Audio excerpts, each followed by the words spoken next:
Hello दोस्तों, मैं हूं गौरव और आज मैं बात करने वाला हूं लाइब्रेरी कंसोर्शिया के बारे में। तो ये जो है आपका थर्ड जो है लेक्चर है हमारा, जो मैराथन क्लास हम चला रहे हैं यूजीसी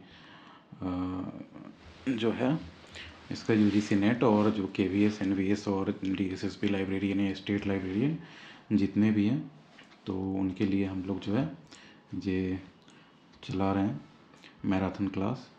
तो आप लोग जुड़िए और मैं जो है मैराथन क्लास में ये पूरा लेक्चर जो है यूजीसी नेट हो गया, फिर आपका डीएसएसबी हो गया, फिर जो स्टेट लाइब्रेरी और जितना भी केवीएस एनवीएस सब होता है, इसके लिए ये बहुत महत्वपूर्ण है ये सब लेक्चर्स, क्योंकि मैंने जो है सबका पॉइंट वाइज बनाया है ऑलमोस्ट पूरे सिलेबस का। जो आप ऐसे पढ़ोगे तो साल भर तो लगे ही जाएंगे पढ़ने में। तो कंटिन्यू करते हैं, और हमारा 2 लेक्चर जो इसके पहले का है वो भी ज़रूर देखिएगा।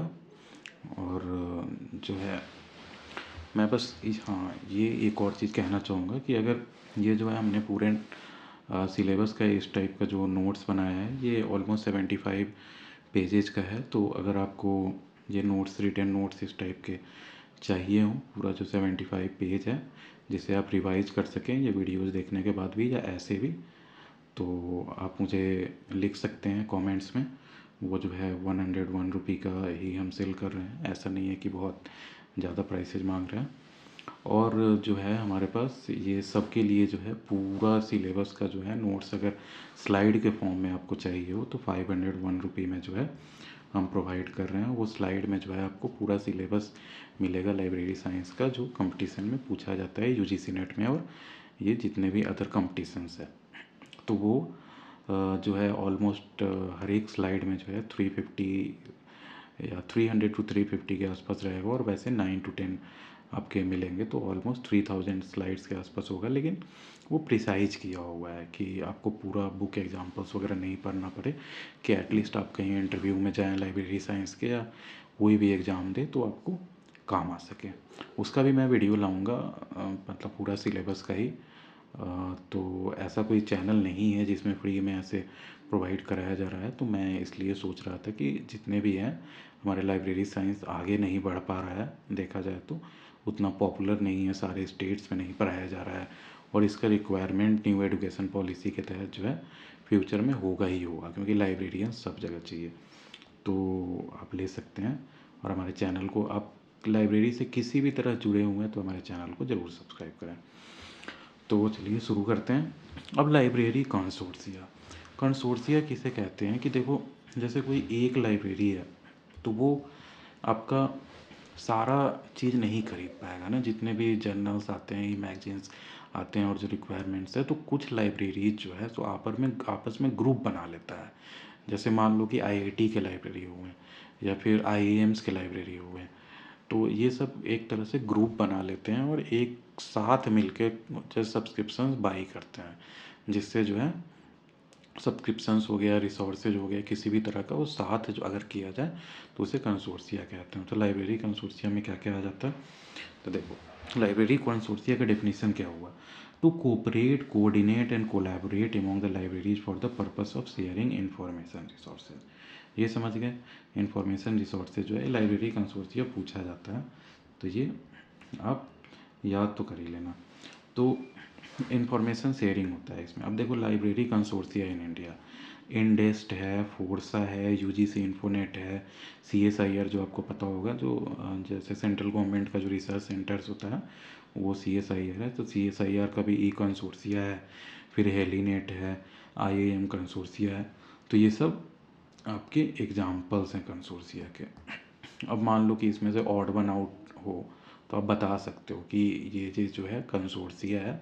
जैसे आपका कहीं जो फोर्सा के बारे में लिखा हुआ है, तो फोर्सा के बारे में अगर 3-4 पॉइंट दिया हो तो उसमें से एक आप पॉइंट को गलत या सही जान सकते हैं, क्योंकि ये सब लाइब्रेरी कंसोर्शिया है। आ गया समझ में मीनिंग? तो इसमें फिर से देख लो, इंडेस्ट हो गया, फोर्सा, यूजीसी इन्फोनेट, सीएसआईआर ई कंसोर्शिया, हेलीनेट, आईएएम कंसोर्शिया, इस टाइप के बहुत सारे कंसोर्शिया सब हैं। अब देखो इंडेस्ट के बारे में जो जो इम्पोर्टेंट कंसोर्सिया है जिसके बारे में पूछा जा सकता है वो मैं एक्सप्लेन कर दे रहा हूँ। तो इंडेस्ट आता है, तो इंडेस्ट क्या है? तो इंडेस्ट जो है सो एक लाइब्रेरी कंसोर्सिया है जो 2003 में सेटअप हुआ था, 2003 में सेटअप हुआ। हाँ, अब देखो इंडियन, अब ये चीज़ देखोगे ना कि जब डिजिटाइजेशन हो गया उसके बाद जो है ना, मतलब एलपीजी रिफॉर्म्स वगैरह लाया गया 1985 से 90 के बीच में, कंप्यूटर भी इंडिया में आने लगे।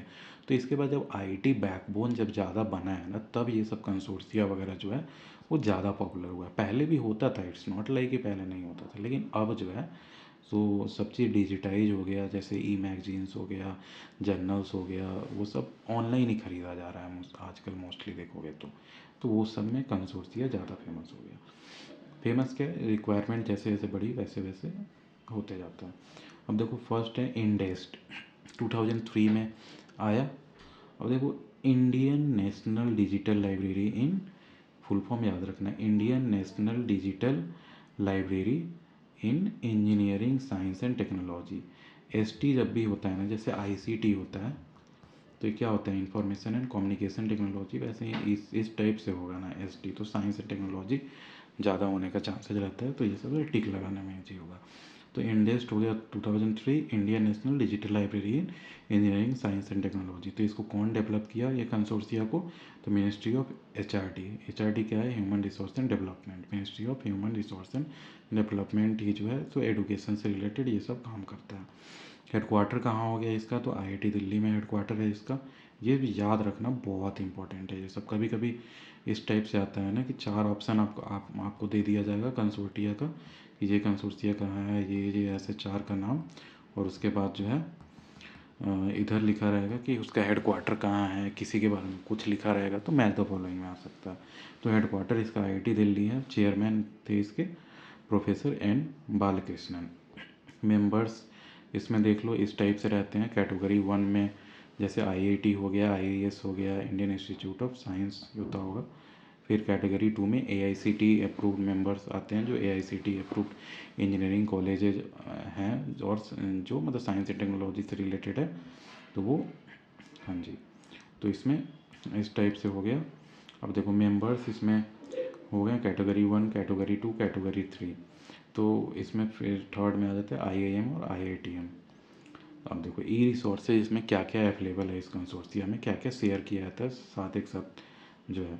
तो IEL online, science direct and IDL, ABI inform, Compendex, JCCC, J gate custom centre, J gate, ये सब आपको बस जानना है, ऐसा याद नहीं रखना है कि ये सब ई रिसोर्सेज के मैंने नाम एक में शेयर कर दिए कि आपको आइडिया रहे कि ई रिसोर्सेज किस टाइप के होते हैं। तो ये सब बहुत ही, इसमें से जर्नल्स भी होंगे, बहुत पे पेपर पब्लिश होगा, तो यही सब है। अब देखो फोर्सा एंड हेलीनेट, तो ये जुलाई 29, 1981 का है, जो बहुत पुराना है। फोर्सा का फुल फॉर्म देख लो। मैंने फुल फॉर्म जितने भी हुए हैं ना इस टाइप के, मैंने वो लिखने का कोशिश किया है, क्योंकि आपको अगर फुल फॉर्म पता है ना तो आधा मीनिंग अपने आप समझ में आ जाता है। जैसे इसका हमने देखा था कि लाइब्रेरी कंसोर्टियम में इंडेस्ट वगैरह वाला, तो इंडेस्ट का देख रहे हो फुल फॉर्म अगर देख लोगे, जैसे Indian national digital library in engineering science and technology, तो ये सेल्फ एक्सप्लेनेटरी है ना। तो अब चलते हैं फोर्सा एंड हेलीनेट। तो फोर्सा क्या है? Forum for research sharing in astronomy and astrophysics. अब देखो astronomy, forum for resource sharing in astronomy and astrophysics, तो ये सेल्फ एक्सप्लेनेटरी है कि जो एस्ट्रोनॉमी और एस्ट्रोफिजिक्स से रिलेटेड जितने भी होंगे वो एक साथ कंसोर्सिया बनाए हुए हैं। अब देखो ये कौन डेवलप किया है? Developed by Raman research institute Bangalore. तो वही रमन रिसर्च इंस्टीट्यूट जो है बैंगलोर का, उसने ये डेवलप किया है फोर्सा और हेलीनेट। देखो एक्टिविटीज़ क्या क्या ये करते हैं। तो develop union catalogue of thesis, reference tools and duplicates. Union catalogue किसे कहते हैं? कि यूनियन कैटलॉग आपके यहाँ एक साल में जितने भी थेसिस लिखे जा रहे हैं PhD के, फिर आपके जो हो गए जैसे मतलब थेसिस जितना भी सबमिट हो रहा है, तो जितना रिसर्च है, तो एक तरह से उसका कैटलॉगिंग मतलब हो गया वो किस टॉपिक से रिलेटेड है, कितने पेज का है, कितना जो है उसका ऑथर कौन है, फर्स्ट ऑथर कौन है, सेकंड ऑथर कौन है, ये सब जो है आप शेयर करोगे तभी तो जैसे बाकी लोगों के पास मतलब शेयर हो पाएगा वो जो भी आपका ये है। तो रेफरेंस टूल्स और डुप्लीकेट्स, तो ये सब जो है कौन करता है, तो फोर्सा। अब बुक ऑन ऑर्डर, जो बुक कोई है तो वो आपसे मंगा सकते हो। RRIA, रिसेंट रिसर्च इन एस्ट्रोफिजिक्स, समझ गए। तो ये पूरे वर्ल्ड लेवल पे होता होगा ऐसा कोई मैगजीन या ई बुक इस टाइप का, या फिर जर्नल होगा जो RRIA करके आप देख लेना गूगल पे। तो इसका फुल फॉर्म भी जान ही लो, रिसेंट रिसर्च इन एस्ट्रोफिजिक्स। तो ये आपको सब जो सब्सक्राइब करके देते हैं। ILL हो गया। ILL क्या है, इंटर लाइब्रेरी लैंडिंग, एक लाइब्रेरी जो है दूसरे लाइब्रेरी से बुक मंगा सकता है, उसको ILL कहते हैं, इंटर लाइब्रेरी लैंडिंग। तो जर्नल, नेचर जर्नल जो है, आप देखोगे नेचर जर्नल बहुत बड़ा जर्नल है, इसका सब्सक्रिप्शन भी बहुत महंगा आता है। तो वो नेचर जर्नल का सब्सक्रिप्शन जो है ये कंसोर्टिया आपको प्रोवाइड कराता है। अब देखो हेलीनेट क्या है। हेलीनेट है health science library and information network, ये सेल्फ एक्सप्लानेटरी हो गया। Health science library and information network, समझ गए। तो ये ईयर कब इस्टेब्लिश हुआ था, ये 15 मार्च 2003 को इस्टेब्लिश हुआ था हेलीनेट। ठीक है जी। अब देखो डेवलप्ड बाय कौन डेवलप किया, Rajiv Gandhi University of Health Sciences, तो इनके द्वारा हेलीनेट किया गया, Rajiv Gandhi University of Health Sciences. तो ये भी मतलब सेल्फ एक्सप्लेनेटरी मान सकते हो, हेल्थ साइंसेस से रिलेटेड है, तो वो हेलीनेट डेवलप किया होगा। मतलब ऑप्शन एलिमिनेट करना मैं बता रहा हूँ। To provide full text e journal related to medical sciences, समझ गए। एल्सेवियर साइंस डायरेक्ट आता है जो है जिस पे रिसर्च पेपर्स पब्लिश होते हैं।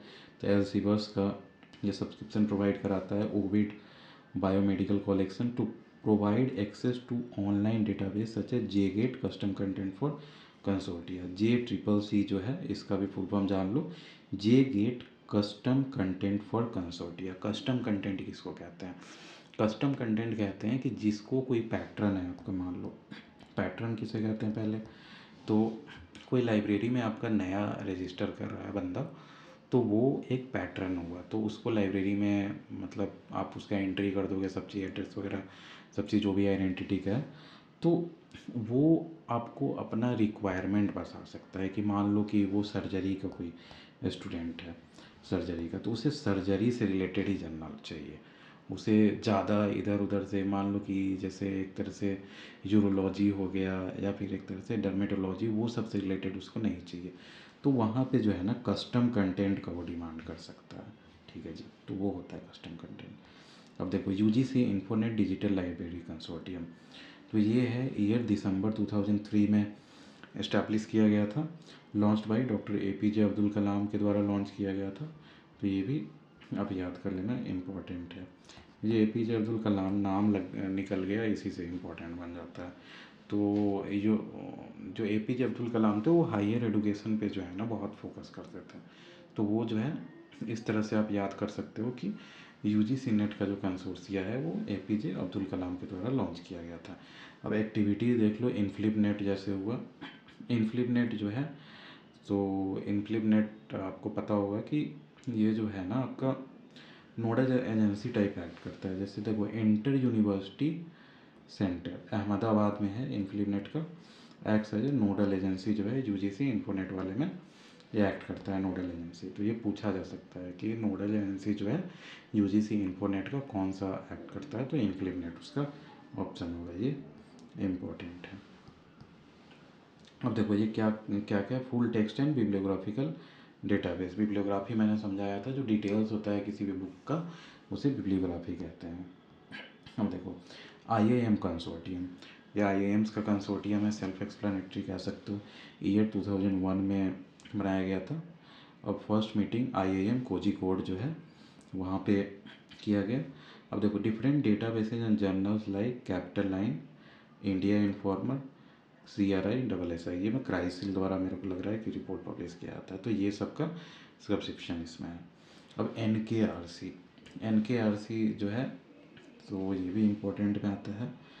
जैसे NKC है ना, अपने जो पहले पढ़ा होगा नेशनल नॉलेज कमीशन, उसी टाइप का NKRC हुआ, क्या हो जाएगा, नेशनल नॉलेज रिसोर्स कंसोर्टियम। ठीक है जी, इतना आ जाएगा। तो इसमें क्या क्या आ जाता है, CSIR ई कंसोर्शियम आ जाता है। CSIR मैंने जैसे पहले बताया कि CSIR जो है सो इंडिया की टॉप मोस्ट साइंस लेबोरेटरीज कह सकते हो, जिसमें साइंस का रिसर्च होता है, इसेंशियल ऑयल से लेके सारा चीज़ का ही मानो तो रिसर्च होता है। CSIR की बहुत सारी लेबोरेटरीज है, तो वो CSIR ई कंसोर्शियम जो है सो NKRC प्रोवाइड कराता है। ठीक है जी। ईयर 2001 में है, रीनेम्ड किया गया था 2009 में। Launched at CSIR laboratory and information centre meeting RRL Trivandrum, तो यहाँ से लॉन्च किया गया था। तो ये सब काफ़ी इन्फॉर्मेशन है। इसके बाद नोडल एजेंसी जो है किसका, NKRC का नोडल एजेंसी जो होगा ये निस्केयर होगा। जैसे UGC वाले का जैसे नोडल एजेंसी कौन था, इन्फ्लिबनेट, वैसे ही इसका जो है सो नोडल एजेंसी जो है सो निस्केयर है। तो NKRC समझ गए आप। अब देखो आते हैं इस पे, concept of technological gatekeepers. ये कौन दिया है, टेक्नोलॉजिकल गेट कीपर्स। तो ये कंसेप्ट जो है टीजे एलन है टेक्नोलॉजिकल गेट कीपर्स का। इसको आप ऐसे याद कर सकते हो, टेक्नोलॉजी से टी। तो जो टेक्नोलॉजिकल गेट कीपर्स का कंसेप्ट दिया है वो टीजे एलन, या याद कर लो, ये इम्पोर्टेंट है। वैसे तो मैंने इसमें सारे पॉइंट्स जो हैं सो इम्पोर्टेंट वाले ही रखे हैं, और तो ऐसे कोई मैंने पॉइंट रखे नहीं है, तो वही है। अब देखो, to search about the addresses of an organisation is called short range reference service. To search about the addresses of an organisation, किसी भी ऑर्गेनाइजेशन का आप एड्रेस सर्च करना चाहते हो तो देखो ये किस में आता है, रेफरेंस सर्विस में आता है। रेफरेंस सर्विस क्या हो जाता है कि आपके पास कोई, ये रेफरेंस सर्विसेज जो है ना लाइब्रेरी का एक पार्ट है, जिसमें या सर्विस भी कह सकते हो। कोई लाइब्रेरी प्रोवाइड कराता है, कोई नहीं कराता है। तो रेफरेंस सर्विस होता है कि अगर कोई आपको डॉक्यूमेंट वगैरह नहीं मिल रहा है तो रेफरेंस सर्विस से जो आप है पता कर सकते हैं। तो वैसे ही जो है इसमें भी, जैसे शॉर्ट रेंज रेफरेंस सर्विस होता है, लॉन्ग वाला हो गया जिसमें आपको सर्च करके भी बहुत देते हैं। कुछ होता है कि रेडी रेफरेंस सर्विस होता है कि उनके पास, आपके पास सारा इन्फॉर्मेशन उनके पास रहता है, आपने पूछा और तुरंत वो बता दिए। जब रेडी रेफरेंस सर्विस में आता है तो वही है, जो एड्रेस ऑफ एन ऑर्गेनाइजेशन आप सर्च कर रहे हो ना, तो वो शॉर्ट रेंज रेफरेंस सर्विस में आता है। ये याद कर लो, ये भी इम्पोर्टेंट है और बहुत इसमें से पूछा हुआ क्वेश्चन भी है। The concept of management by objective आज प्रोपाउंडेड बाई ड्रकर, मैंने पहले भी बताया था। मैनेजमेंट बाई ऑब्जेक्टिव, MBO इसे कहते हैं शॉर्ट फॉर्म में। तो ये ड्रकर का दिया हुआ है, इसका आप देख लेना पूरा नाम TJ ड्रकर या कोई ड्रकर है, बस ड्रकर याद कर लो आप। ठीक है जी। What is provided by referral services to the users, referral services क्या प्रोवाइड करता है, तो these provide contact with the reference centre. समझ लो, रेफरल सर्विसेज जो है यूजर्स को contact with the reference centre से कॉन्टैक्ट प्रोवाइड करता है। अब referral centre which direct toward the source of the reference query, समझ गए। ये आपको जब बेसिक समझते हो, जब रेफरेंस सेंटर जो है source of the reference query है ना, उस तक डायरेक्ट करता है। Other name of short range reference service, ये मैंने पहले भी बताया था अभी, रेडी रेफरेंस सर्विस जो होता है। शॉर्ट रेंज रेफरेंस सर्विस ये होता है कि आपने पूछा और मतलब तुरंत या फिर 5 मिनट 10 मिनट इस टाइप से आपको बता दिया गया सर्च करके। आप लाइन पे भी रह सकते हो या फिर चैट में भी जैसे पूछ सकते हो उनसे, ईमेल से पूछ सकते हो, तो तुरंत जो रिप्लाई आ जाए तो उसको रेडी रेफरेंस सर्विस कहते हैं। इसमें कुछ प्रिपेयर नहीं किया जाता है, किसी और से नहीं मांगा जाता है, सारा डिटेल्स उन्हीं के पास होता है। ठीक है जी। तो रेडी रेफरेंस सर्विस समझ गए, ये इंपॉर्टेंट है रेडी रेफरेंस सर्विस।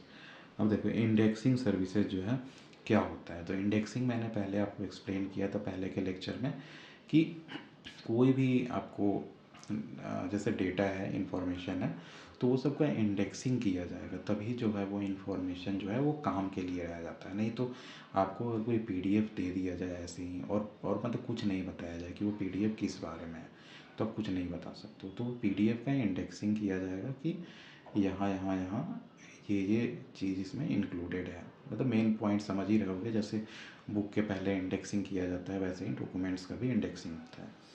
तो इंडेक्सिंग सर्विसेज हो गया facilitates identification of a published document with all its bibliographical details. समझ गए? तो कोई रिसर्च पेपर है तो उसका बिब्लियोग्राफिक डिटेल्स होगा, ऑथर कौन है, टाइटल क्या है उसका, किस बारे में है, किस सब्जेक्ट से है, कितने पेज का है ना, इस टाइप से। तो वो सबका जो है ना so identification, facilitate identification of a publish document. तो भाई इंडेक्सिंग कर दिया जाएगा, तभी तो कोई सर्च करेगा तो वो इंडेक्स के अनुसार जो है आपको मिल सकता है कि ये जो है डॉक्यूमेंट में ये इंफॉर्मेशन है। तो अब J S T O R क्या है, ये इम्पोर्टेंट है। An online system for archiving and accessing academic journals, it is located in USA. तो J S T O R जो है सो एकेडमिक जर्नल्स जो है ना उसको सर्च करने का है, आर्काइविंग एंड एक्सेसिंग वही है, एकेडमिक जर्नल को सर्च करने का है, यूएसए का है, ये बस ये याद कर लो, J S T O R. ठीक है जी। आप देखो आते हैं CAS और STI। CAS जो कहते हैं वो करेंट अवेयरनेस सर्विस होता है। कि करेंट अवेयरनेस सर्विस में क्या होता है कि आप किसी कोई आपको, जैसे पैट्रॉन्स मैंने अभी जब बताया था कि कोई आपके पैट्रॉन्स हैं उसमें सबका इंटरेस्ट लिखा हुआ रहता है। जस्ट फॉर एग्जांपल मान लो गूगल स्कॉलर हुआ, गूगल स्कॉलर जो है वो स्कॉलरली कंटेंट जो हुआ वो सब के लिए यूज होता है, जिसमें रिसर्च पेपर्स हो गया, पेटेंट्स हो गया, ये सब का इन्फॉर्मेशन रहता है। तो उसमें आप ऐसा कर सकते हो कि गूगल स्कॉलर में आप अपना डिटेल्स डाल सकते हो कि इंटरेस्ट मेरा क्या क्या है।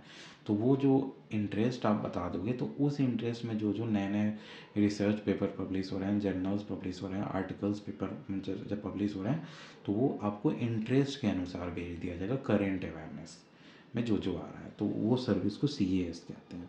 मैं एक्सप्लेन करते जा रहा हूँ जिन्हें नहीं भी आता हो, या जो आता भी है तो आप जान लो शॉर्ट में। तो CAS हो गया करेंट अवेयरनेस सर्विस।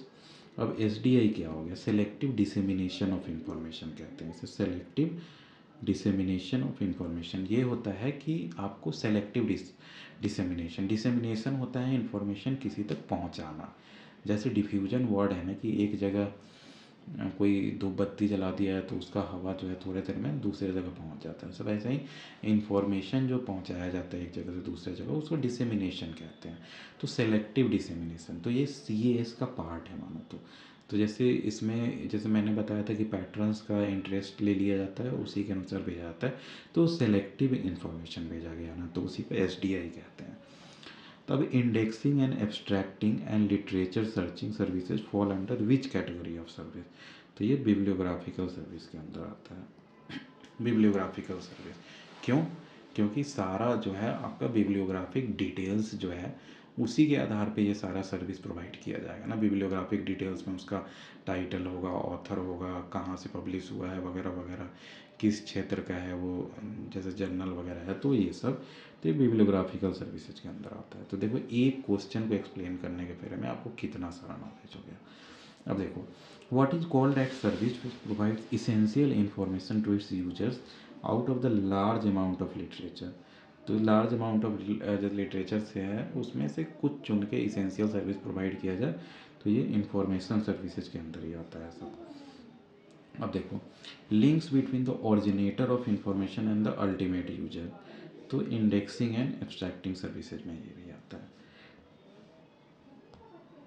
ये सब जो है ना बहुत कितने बार क्वेश्चन आया जो रहता है, तो ये सब में हो सकता है कि ये जैसे बिब्लियोग्राफिकल सर्विस, इंफॉर्मेशन सर्विस, फिर ये इंडेक्सिंग एंड इंफॉर्मेशन सर्विस, तो ये सारा जो है सो हो सकता है मैच द फॉलोइंग रहा हो, जिसमें मैंने जो है ऑप्शन को एक के बाद एक लिख दिया है कि इसका ये सही है, इसका ये सर्विस सही है, तो इस हिसाब से आप मैच कर सकते हो, है ना।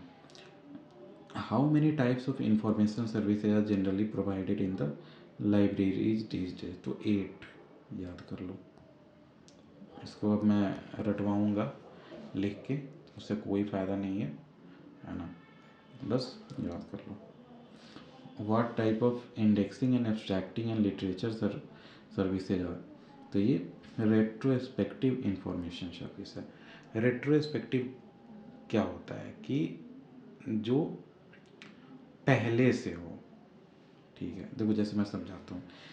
What type of indexing and abstracting and literature search services, तो ये सब क्या हो गया कि आपके पास इंफॉर्मेशन पहले से है और उसमें से सर्च करना है ना, तो ये रेट्रोस्पेक्टिव इसी चीज़ को कहते हैं कि आप नए इंफॉर्मेशन में से नहीं सर्च कर रहे हो, आपके पास पहले से इंफॉर्मेशन है और उससे कुछ आप ऑरिजिनेट कर रहे हो। जैसे एब्स्ट्रैक्टिंग किसको कहते हैं, समरी राइटिंग को ही एब्स्ट्रैक्टिंग कहते हैं ना, कि कोई आपका डॉक्यूमेंट है, मान लो कि बुक है और उसका एब्स्ट्रैक्ट आपको किसी बुक के बारे में 100 वर्ड्स में लिखना है, 100 वर्ड में, तो एब्स्ट्रैक्टिंग हो गया। तो बुक तो पहले से है ना, और उसका आप लिख रहे हैं, तो इसीलिए रेट्रोस्पेक्टिव इंफॉर्मेशन सर्विस कहते हैं इसको।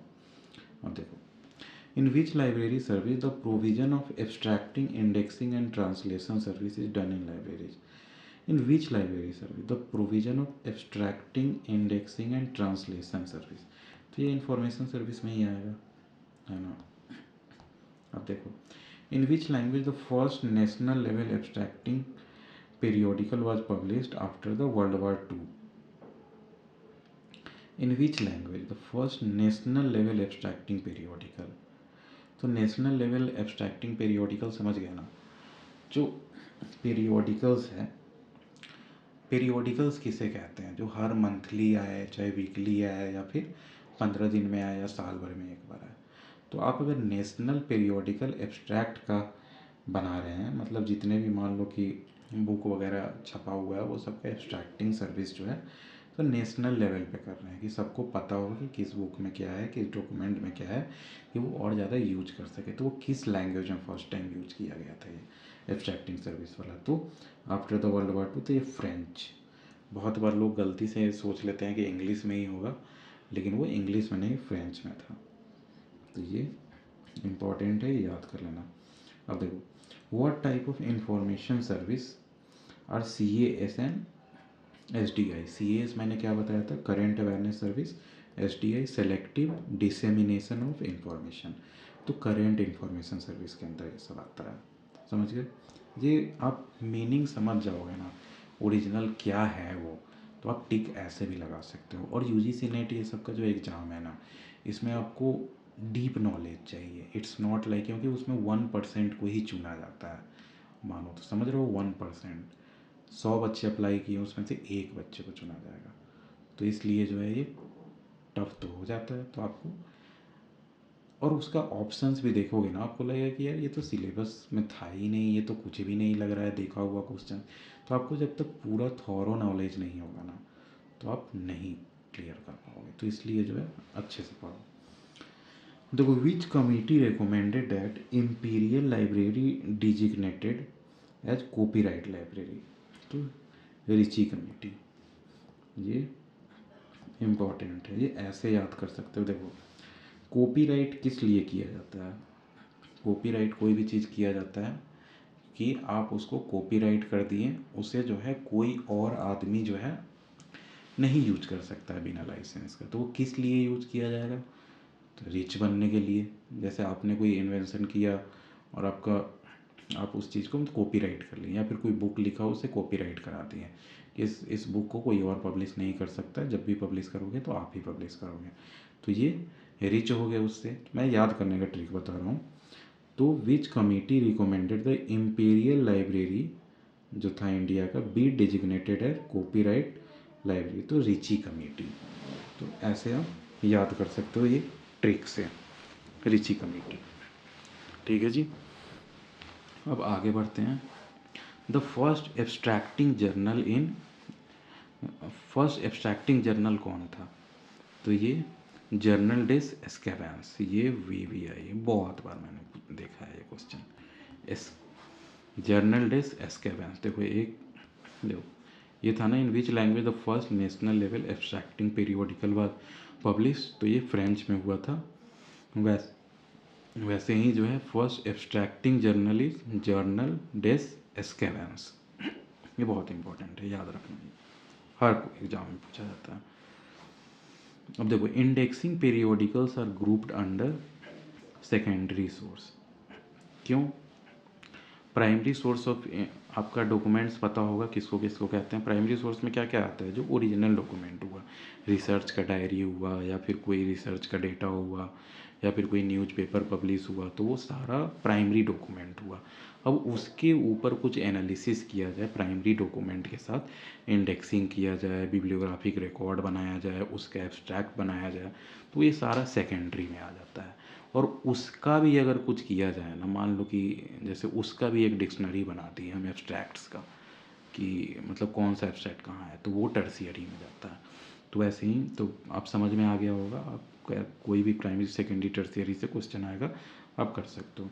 तो इंडेक्सिंग पीरियोडिकल्स जो इंडेक्स जो जितने बुक पब्लिश हो रहे हैं उसका जो पीरियोडिकल जो छपेगा कि वो क्या होगा, तो सेकेंडरी सोर्स होगा। अब देखो, first abstracting periodical published in India, तो इंडियन साइंस एब्स्ट्रैक्ट, ये भी याद कर लो। तो ये इंडिया का है, तो इंडियन साइंस एब्स्ट्रैक्ट्स हो गया। और ये फर्स्ट एब्स्ट्रैक्टिंग जर्नल जर्नलिस एस्केवेंस, और वो क्या था एब्स्ट्रैक्टिंग वाला, कौन सा लैंग्वेज था? फ्रेंच, ये याद कर लो। The name of international abstracting service in the field of mathematical subject, तो मैथमेटिकल रिव्यू, ये भी याद कर लो। अब देखो, best example of research in progress bulletin, तो ये करेंट रिसर्च यूएसए, कोई बात नहीं, ये सब याद कर लो। बुलेटिन पता है ना क्या होता है? जो न्यूज़ सर्विस टाइप होता है, जो आपको रेगुलर अपडेट्स देता रहता है, उसको बुलेटिन कहते हैं। जैसे आरएसएस फीड वगैरह जो होता था पहले, आप देखे होंगे ब्लॉग्स वगैरह में, तो ये रेगुलर अपडेट टाइप होता है जो जो पब्लिश होते जा रहा है। तो करेंट रिसर्च यूएसए जो है आपका, क्या कह सकते, best example of research in progress bulletin, जो रिसर्च इन प्रोग्रेस है ना, तो वो करेंट रिसर्च यूएसए जो बुलेटिन है वो पब्लिश करता है ऐसा।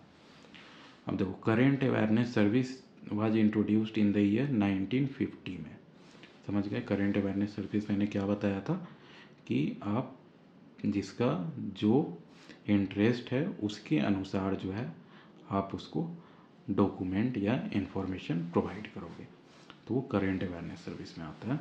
ये 1950 में हुआ था, तो ये तो आप याद कर सकते हो, आज़ादी के 3 साल बाद। ये पूरे वर्ल्ड का है, ये मत सोचना कि इंडिया का ही है। What is called that service in which computer was use to provide CAS, current awareness service में कंप्यूटर जो प्रोवाइड किया जाने लगा तो उसको SDI कहने लगे, जो मैंने पहले एक्सप्लेन किया था, सेलेक्टिव डिसेमिनेशन ऑफ इंफॉर्मेशन। अब देखो, indexing system in which the coordination of terms is done at the search stage was first introduced by Derek Austin. बस याद कर लो, क्या ही किया जा सकता है। इंडेक्सिंग सिस्टम जो है, कोऑर्डिनेशन ऑफ टर्म्स, तो कोऑर्डिनेशन टर्म्स जो है सो सर्च स्टेज पे कोऑर्डिनेट किया जाए उसको was first introduce by Derek Austin. अरे जैसे गूगल में ही देख लो, गूगल में क्या है, आप जो जो सर्च करते हो तो वो सर्च में मतलब क्या करता है कि वो टर्म्स में आप देखोगे कभी कभी प्लस प्लस लिख के आ जाता है, वर्ड बाय वर्ड जो है सो इंडेक्स जो सारे डॉक्यूमेंट का वो लोग ऑटोमेटिकली बनाए हुए रहते हैं, वो इंडेक्स से सर्च किया जाता है, और जो डॉक्यूमेंट ज़्यादा डिमांड में रहता है वो डॉक्यूमेंट आपको पहले शो किया जाता है, जो डिमांड में कम है उसको बाद में शो किया जाता है ना। तो वही सिस्टम जो है ये एक तरह से फर्स्ट टाइम जो इंट्रोड्यूस किए थे ये डेरेक ऑस्टिन जी जो थे ये किए हुए हैं। ऐसे याद कर लो कि हाँ, तो डॉक्यूमेंट्स जो है इंडेक्सिंग किया था, द डॉक्यूमेंट्स और Derek. Users profile is an important components of इस सर्विस, जो मैंने अभी बताया था कि यूजर प्रोफाइल पैटर्न जिसको मैंने एक्सप्लेन किया था कि सबका बनाया जाता है, इंटरेस्ट जो जो है ना, उसके अनुसार जो डिसेमिनेट किया जाता है इन्फॉर्मेशन, तो ये किस सर्विस के अंदर आता है, तो सेलेक्टिव डिसेमिनेशन ऑफ इन्फॉर्मेशन के अंदर आता है। अब देखो, when loon developed SDI service, तो 1961 में। CAS कब था याद करो, 1950 में। और SDI जब कंप्यूटर्स आने लगे और यूज होने लगे लाइब्रेरीज में तो ये 1961 में हो गया। हु वाज जॉर्ज बुले, तो बूलियन अलजेब्रा जैसे आपने सुना होगा, तो ये मैथमेटिशियन है। Feedback is one of the essential aspect of which service, तो एसडीआई सर्विस, ये भी इम्पोर्टेंट है। क्यों? क्योंकि सेलेक्टिव डिसेमिनेशन ऑफ आप इंफॉर्मेशन कर रहे हो, तो कुछ उसको हो सकता है कि आप उससे फीडबैक लोगे कि आपको सही मटेरियल जा रहा है कि नहीं जा रहा है। वो फीडबैक में बताएगा कि हाँ, मैं जिस चीज़ के लिए सब्सक्राइब कर रखा हूँ वही मटेरियल आ रहा है। और अगर नहीं होगा, मान लो कि उसको गलत मटेरियल आ रहे हैं, वो मान लो कि फॉरेस्ट्री मतलब जंगल विभाग से, वन विभाग से, और उसको मटेरियल आ रहे हैं को नैनो साइंस का, तो जो है फीडबैक के अनुसार जो चेंज होता है, तो वो एसडीआई सर्विस है। अब देखो, what is called that person which establishes contact between users and the information database, तो ये ऑनलाइन। अब इसे what is called that process, तो वही है, ऑनलाइन कहते हैं। ये क्यों ऐसा क्वेश्चन है ये नहीं पता, लेकिन ये क्वेश्चन इंपॉर्टेंट है, ये कॉमन सेंस का क्वेश्चन है और लाइब्रेरी में पूछते हैं इस टाइप का क्वेश्चन। देखो, what is called eight report which provides an account of the general direction of research in the subject based on review of document on current development, तो इसको यहाँ पे छिप गया है, वैसे इसको कहते हैं हम लोग ट्रेंड रिपोर्ट। तो जो करेंट डेवलपमेंट से जो हो रहा है ट्रेंड, इसी से वर्ड बना है ट्रेंडिंग, जो आप सुने होंगे, ये चीज़ ट्रेंडिंग में है, तो ये भी याद रहेगा आपको। अब देखो, hermeneutics is drawn from theology, याद करना है तो याद कर लो, क्योंकि पूछा है। And existentialistic teacher should emphasise on free, अच्छा ये जो है आपका जो है पार्ट 1 जो उसमें है, जो आपका पूछा जाता है हाँ यूजीसी नेट का, उसका सिलेबस है। तो चलो इससे आगे बढ़ जाते हैं, ये रहने देते हैं। अब देखो, ये लाइब्रेरी साइंस वाले में आते हैं, वो गलती से 2 पेज ऐड हो गया, इग्नोर कर दो। Encyclopedia Americana consist of 30 volume, ये इंपॉर्टेंट है, आता भी है एग्जाम में। इंसाइक्लोपीडिया अमेरिकाना जो है कितने वॉल्यूम में आता है, तो 30 वॉल्यूम में आता है, ये आप याद कर लो। अब देखो, पब्लिशर्स ऑफ इंसाइक्लोपीडिया अमेरिकाना कौन है, तो ग्रोलियर, ये भी वेरी इंपॉर्टेंट है। इंसाइक्लोपीडिया अमेरिकाना जो है कौन पब्लिश करता है, तो ग्रोलियर, ग्रोलियर याद कर लिए, ठीक है जी। अब देखो, what is content in part 3 of new encyclopaedia ब्रिटानिकाना, sorry Britannica what is content in the part 3 of the new encyclopedia Britannica, तो इंसाइक्लोपीडिया ब्रिटानिका आपको पता होगा कि यूके से पब्लिश होता है। ये आउटलाइन ऑफ द नॉलेज, ये कुछ इस टाइप के कुछ कुछ है ना, जो कुछ कुछ इम्पॉर्टेंट है, जैसे पार्ट 3 में न्यू इंसाइक्लोपीडिया ब्रिटानिका ना, सॉरी ब्रिटानिका, क्यों मैं बोल रहा हूँ नहीं पता। आउटलाइन ऑफ द नॉलेज जो है वो आपका इसमें है। अब देखो, ये सुन लिए रहोगे ना कि आउटलाइन ऑफ द नॉलेज, तो इस टाइप से कोई क्वेश्चन आता है पार्ट 3, तो आपको इतना सेंस रहेगा कि कुछ इस टाइप से नॉलेज से रिलेटेड था, आउटलाइन ऑफ द नॉलेज, तो आप टिक लगा सकते हो। और यूजीसी नेट का ये अच्छी बात है कि उसमें निगेटिव मार्किंग नहीं होता है, तो उसमें आप टिक थोड़ा लगा सकते हो इधर उधर, अगर नहीं आ रहा हो तो। Emerald full text database is publish from UK, ऐसे याद कर लो।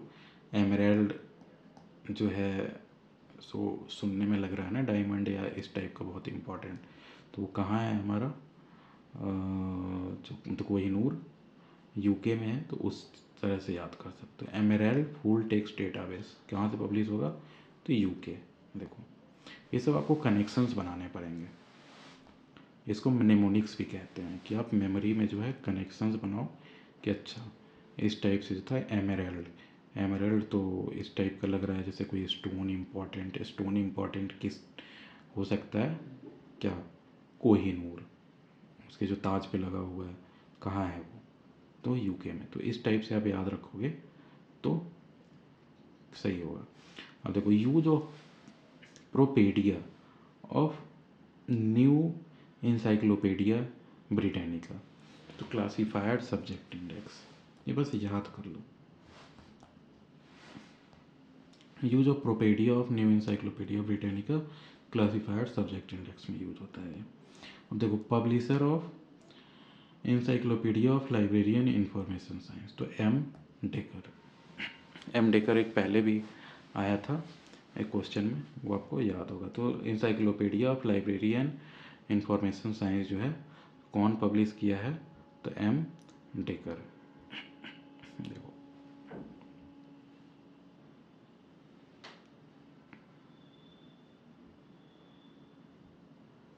चलो कोई बात नहीं, नहीं भी मिल रहा तो अपने क्वेश्चन पे चलते हैं।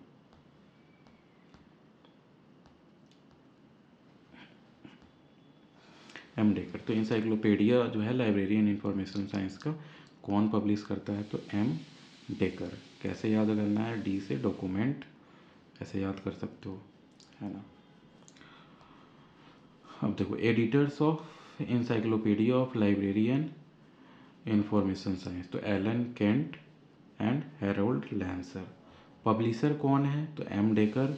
एडिटर्स कौन है, तो Allen Kent and Harold Lancour. बस याद कर लोगे एडिटर्स का नाम। देखो इतना नहीं याद हो रहा हो तो बस एक बार दिमाग में याद कर लो कि एम डेकर जो था वो पब्लिशर था। M Dekker librarian information science का जो इंसाइक्लोपीडिया था, और उसके बाद जो आपका है एडिटर्स कौन थे इसका, तो एलन केंट और हैरोल्ड लैंसर। ठीक है जी, लैंसर से लाइब्रेरी साइंस, इस टाइप से आप याद कर सकते हो। Which part of the new encyclopedia Britannica is useful for ready reference services, तो प्रोपेडिया, तो ये भी इम्पॉर्टेंट है। Which part of new encyclopedia Britannica is useful for ready reference services, तो प्रोपेडिया। देखो वैसे ही था ना, use of Propaedia of new encyclopedia Britannica तो क्लासिफाइड सब्जेक्ट इंडेक्स में यूज होता है। तो प्रोपेडिका जो है ना ये इम्पॉर्टेंट है, ये आपको भी समझ में आ गया होगा, समझ में आ तो गया ही होगा, है ना। Which part of the new encyclopedia Britannica की useful for ready reference service, तो प्रोपेडिया। ठीक है जी, देखो प्रोपेडिया क्या यूज है, क्लासिफाइड सब्जेक्ट इंडेक्स।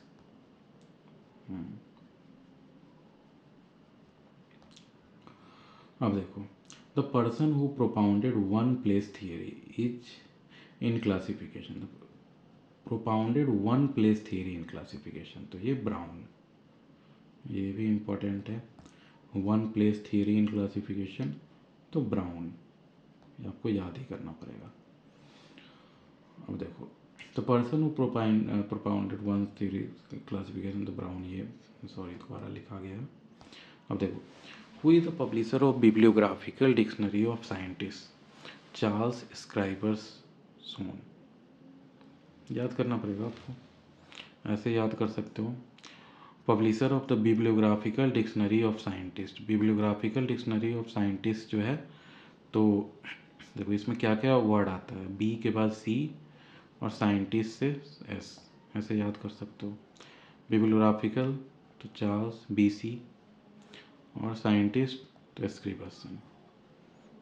इसी टाइप से कुछ कुछ बना लो, नहीं अगर बन पा रहा है तो खुद भी सोच सकते हो। चार्ल्स स्क्रिबर्सन,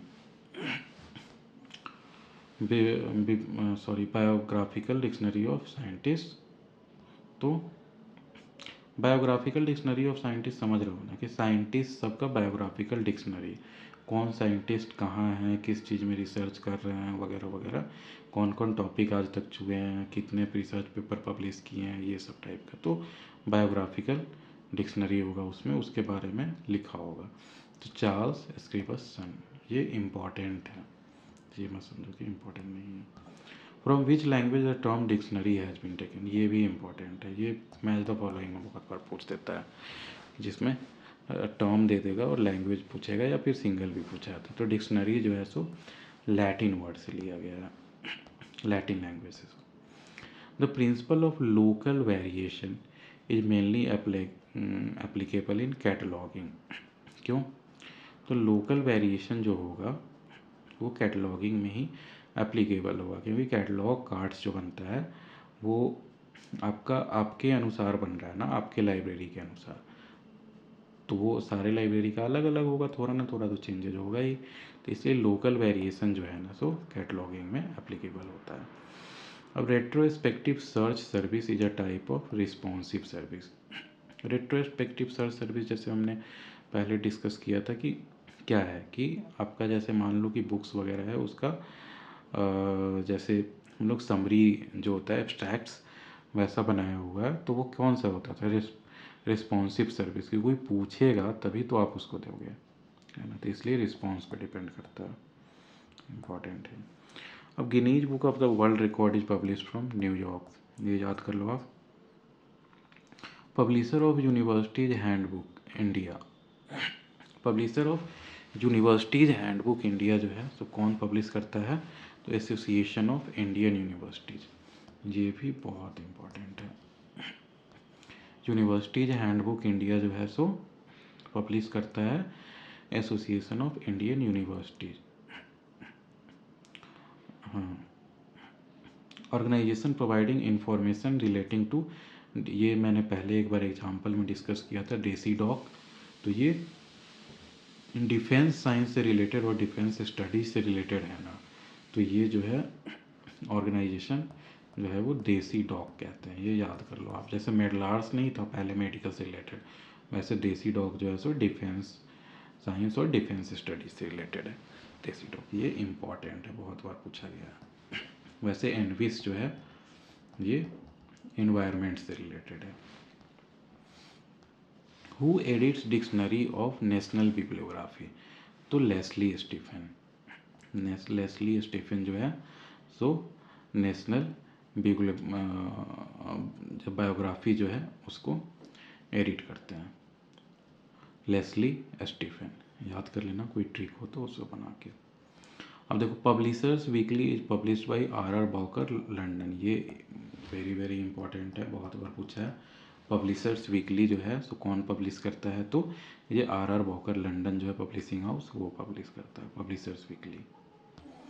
अब in which two parts the biographical sources are categorize, तो बायोग्राफिकल सोर्सेज जो है तो कौन से दो पार्ट में, तो कॉलेक्टिव एंड रेट्रोस्पेक्टिव बायोग्राफी, तो बायोग्राफिकल सोर्सेज जो है कॉलेक्टिव और रेट्रोस्पेक्टिव बायोग्राफी में जो है बायोग्राफिकल सोर्सेज को डिवाइड किया जाता है, याद कर लो, ज़्यादा मुश्किल नहीं है याद करना, कॉलेक्टिव और रेट्रोस्पेक्टिव, रेट्रोस्पेक्टिव मैंने पहले एक्सप्लेन किया था।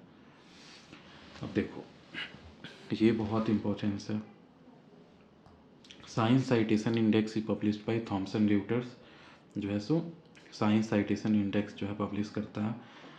अब facts on file can be grouped under secondary source, facts on file मैंने प्राइमरी सेकेंडरी टर्शियरी सोर्सेज बताया था, तो वो थोड़ी देर पहले ही बताया था, आपको याद ही होगा इस लेक्चर में।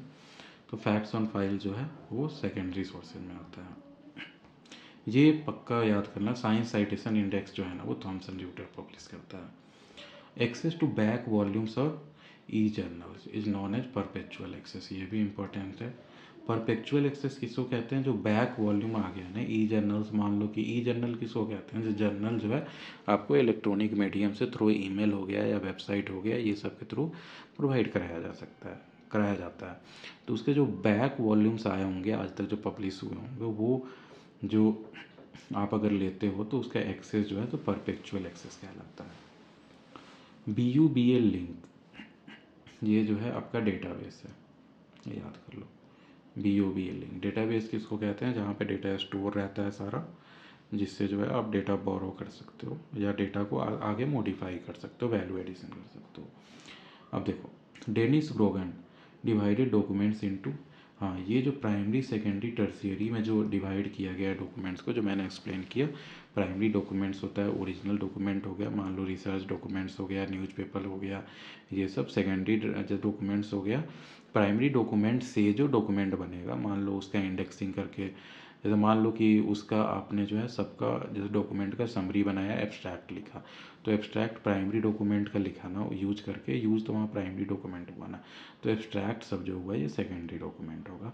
और टर्सियरी हो गया, मान लो कि एब्स्ट्रैक्ट का भी हम इंडेक्सिंग कर रहे हैं, है ना, तो वो सेकेंडरी सॉरी मतलब टर्सियरी डॉक्यूमेंट्स होगा। तो ये कौन क्लासीफाई किया था? तो डेनिस ग्रोगन, याद हो जाएगा। डेनिस ग्रोगन जो है सो प्राइमरी, सेकेंडरी और टर्सियरी में डॉक्यूमेंट्स को क्लासीफाई किया था। अब देखो, today which type of information sources are mostly useful?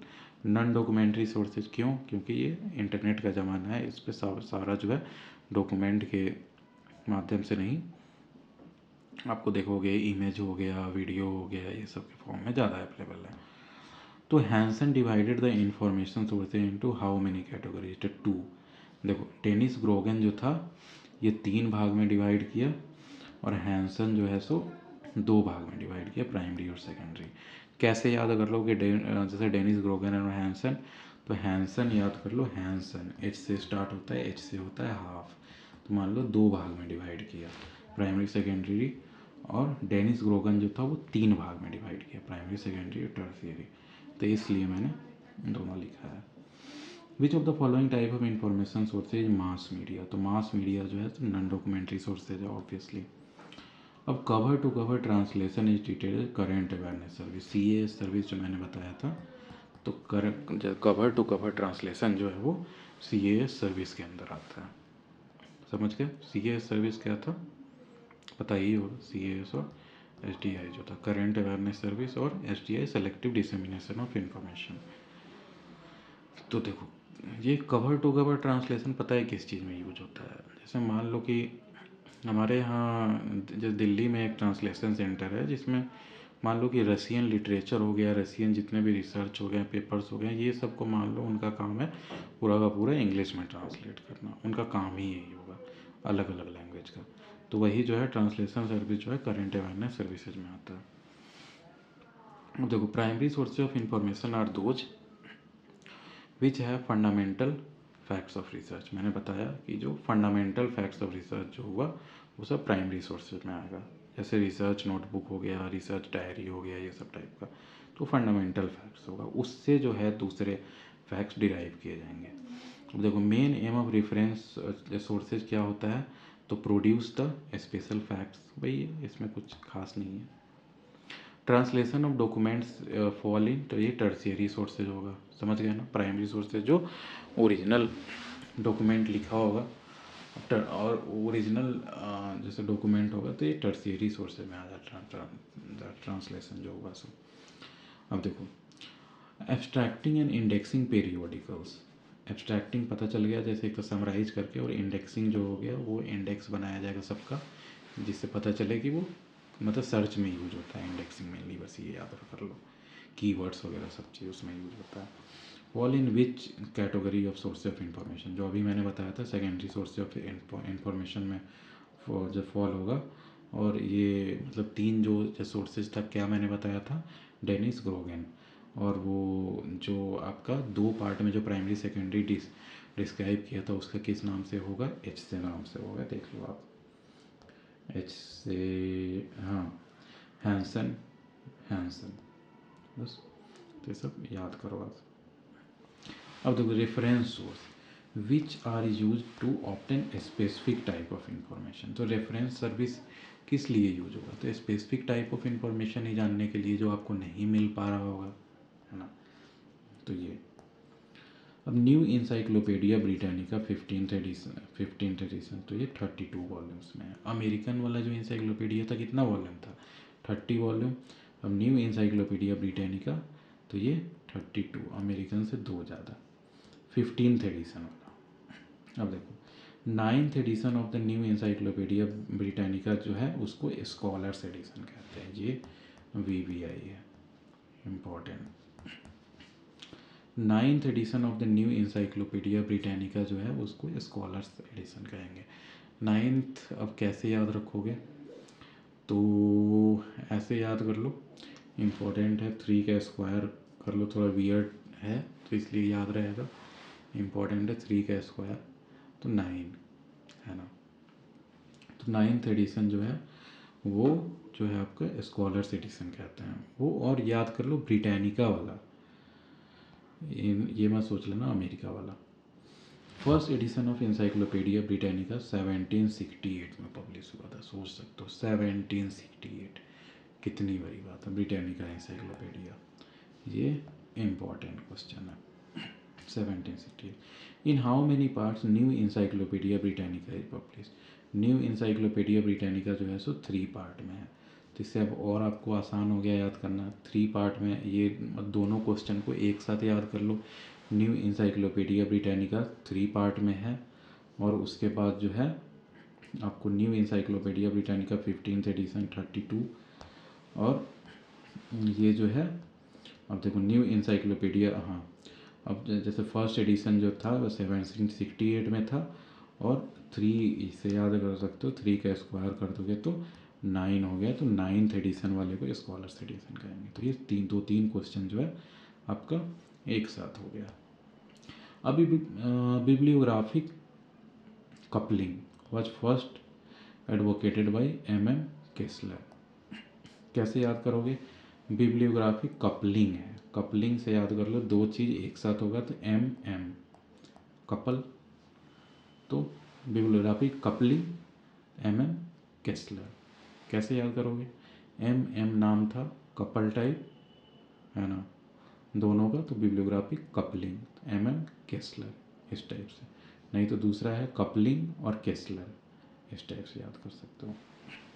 अब देखो new encyclopedia Britannica is publish from Chicago. Chicago USA का शहर है, वहाँ से पब्लिश होता है न्यू इंसाइक्लोपीडिया ब्रिटानिका, है ना। अब देखो वर्ड इंसाइक्लोपीडिया वाज ये इम्पॉर्टेंट है। न्यू इंसाइक्लोपीडिया ब्रिटानिका कितने एडिशन में था आपको याद होगा? 3 एडिशन में। 9th एडिशन को स्कॉलरली एडिशन कहते हैं, 1768 में स्टार्ट हुआ था, और ये न्यू इंसाइक्लोपीडिया ब्रिटानिका शिकागो से पब्लिश होता है। अब देखो word encyclopaedia was first used in modern sense in 1559 by Paul स्कैलिच।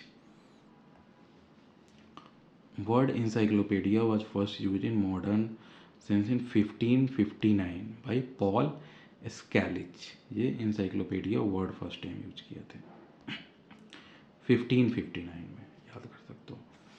तो reference sources to know about the information of a particular place, ये वेरी वेरी इंपॉर्टेंट क्वेश्चन है। तो particular place का जो इंफॉर्मेशन आपको जानना है, तो उसका जो रेफरेंस सोर्स होता है उसको गैजेटियर कहते हैं, गैजेटर या गैजेटियर जो कह लो, ये इम्पॉर्टेंट है बहुत। प्लेस का इंफॉर्मेशन पार्टिकुलर का तो गैजेटियर, ये बहुत इंपॉर्टेंट है, बहुत जगह मैंने देखा है क्वेश्चन। अब देखो suitable source for astronomical information, तो हाँ ये भी बहुत इंपॉर्टेंट है। एल्मेनेक याद कर लो, ए से एल्मेनेक और ए से एस्ट्रोनॉमी। तो एस्ट्रोनॉमिकल इंफॉर्मेशन, एस्ट्रोनॉमिकली पता है ना, एस्ट्रोनॉमी किसको कहते हैं? खगोल शास्त्र जो होता है, आसमान, यूनिवर्स, ब्रह्मांड, ये सब के स्टडी, तो वो जो है उसको एल्मेनेक कहते हैं। तो गैजेटियर प्लेस का हो गया, एस्ट्रोनॉमी का almanac. Collective bibliographies are also called bibliographical dictionary, who is who and directory, ये इंपॉर्टेंट है, उसको कॉलेक्टिव बिब्लियोग्राफी कहते हैं। तो geographical dictionary of places in which the names are arrange alphabetically, ये मैंने बताया अभी। इसी चीज़ को दूसरे तरह से भी पूछा जा सकता है, जैसे ये था रेफरेंस और to know about the information of particular place, gazetteer. उसी को इस तरह से भी पूछा जाता है, जोग्राफिकल डिक्शनरी ऑफ प्लेसेज। तो जहाँ भी प्लेसेज आ रहा हो ना, तो गैजेटियर मार देना आँख मूंद के, ये भी है ना। अब देखो serial publication which contain brief pin pointed answers of the queries are called ready reference sources. समझ गए? ये मैंने पहले भी बताया रेडी रेफरेंस सोर्सेज के बारे में। अब देखो एल्मेनेक मैंने बताया था क्या था, एस्ट्रोनॉमी से रिलेटेड। तो annual compendium of statistics and facts both current and retrospective, तो ये रेडी रेफरेंस सोर्स के अंदर आता है। देखो तो ये सब रेडी रेफरेंस सोर्स के अंदर आएगा। अब देखो पब्लिशर ऑफ एशियन रिकॉर्डर तो के थॉमस। के एशियन रिकॉर्डर जो है, ये याद कर लो बस, जैसे याद करो, एशियन रिकॉर्डर जो है उसका पब्लिशर के थॉमस है। अब लाइब्रेरी लिटरेचर किसको कहते हैं, तो directory of sources of library sciences. Directory sources of library sciences जो होगा उसका डायरेक्टरी बनाओगे तो उसको लाइब्रेरी लिटरेचर कहेंगे। Publication of Delhi library association. Delhi library association जो है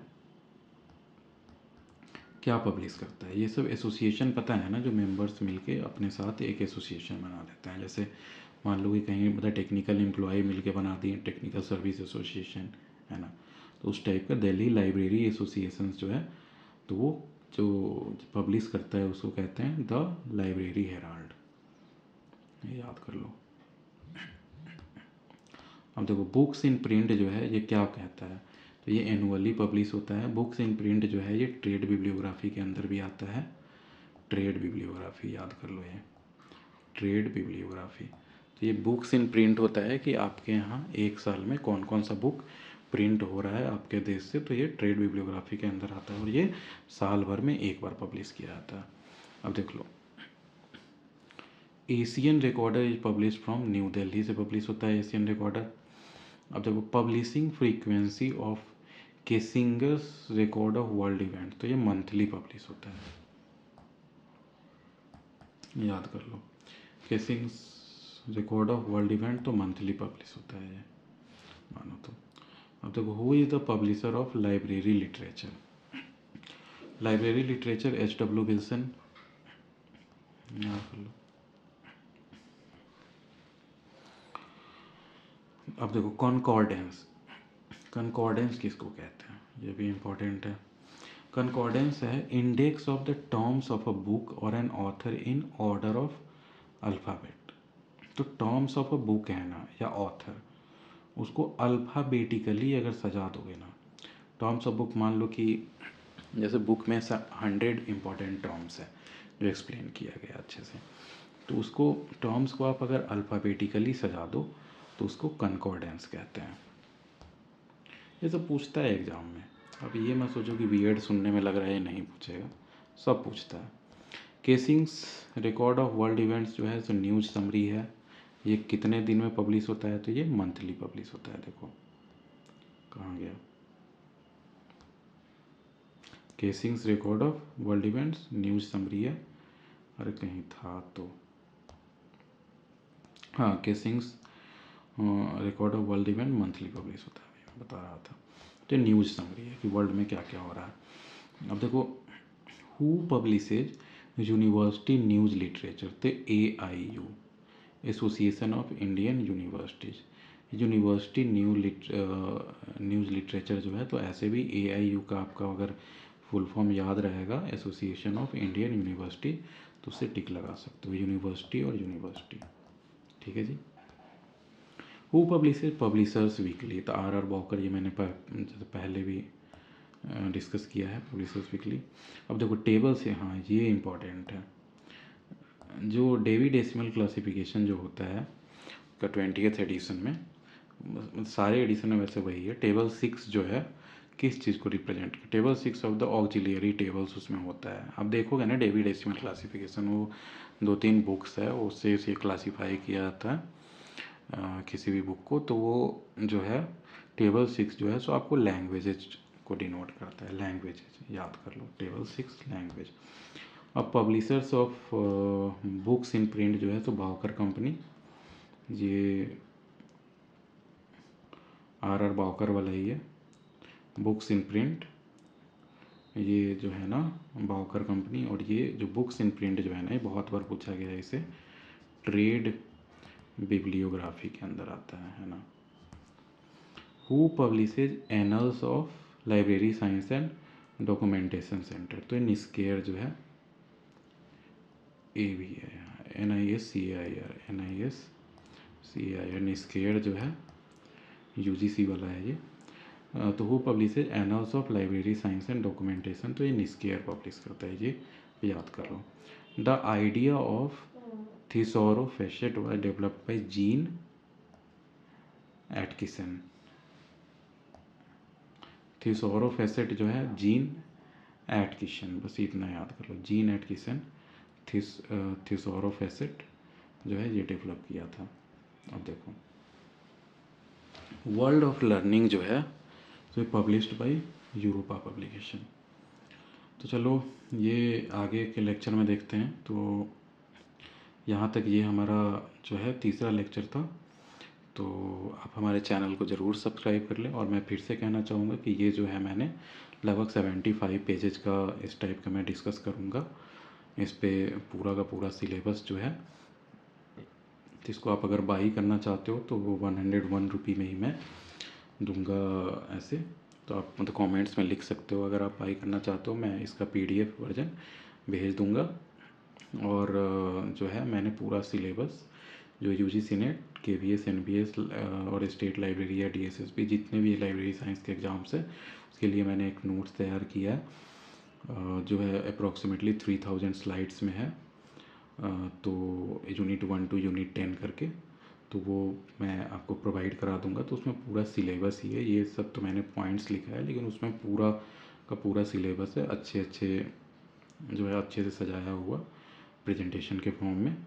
तो वो आप जो है 501 में बाई कर सकते हो। आपको अगर चाहिए हो तो कमेंट्स में आप लिखो। और अगर आप लाइब्रेरी साइंस से बिलोंग करते हो, किसी भी क्षेत्र से, लाइब्रेरी साइंस में कुछ भी हो, आप स्टूडेंट हो, टीचर हो, प्रोफेसर हो, अगर आप ये वीडियो देख रहे हो तो आपका बहुत बहुत स्वागत है और आप ज़रूर सब्सक्राइब करें। मैं एक फैमिली टाइप क्रिएट करना चाहता हूँ ये। Thank you. तो मिलते हैं अगले लेक्चर में। धन्यवाद।